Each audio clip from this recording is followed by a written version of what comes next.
So where do white people come from? Let's talk about it. The God of the Bible calls himself the God of Abraham, the God of Isaac, and the God of Jacob.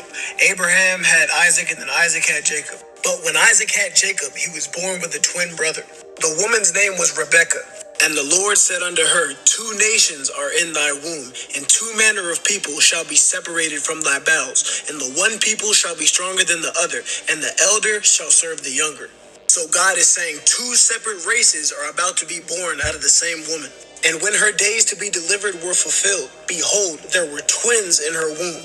And the first came out red, all over like a hairy garment, and they called his name Esau. And after that came out his brother, and his hand took hold on Esau's heel, and his name was called Jacob. Jacob's descendants would make up the nation of Israel. These 12 tribes of people. Pause for a better look. But basically, black people fall into the category of Israelites. Esau's descendants will make up the nation of Edom, or Edomites. This is where white people come from. But technically, Edomites are our brother nation since we both came out of the same womb. Like even when the 12 tribes lived together back east hundreds of years ago, look who's down here at the bottom.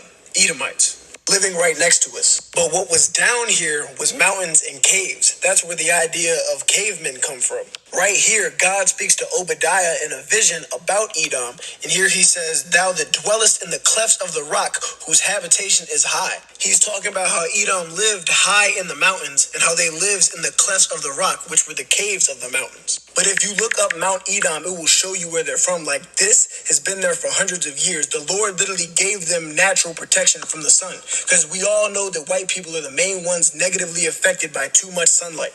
But doesn't all this look a little familiar? Like, maybe I'm tripping, but it looks like they're paying homage to where they originally come from.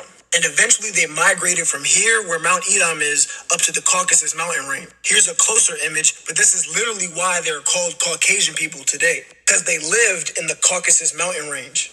But their true race or nation is Edom, same way our true race and nation is Israel. Not black or white or the name of a mountain range.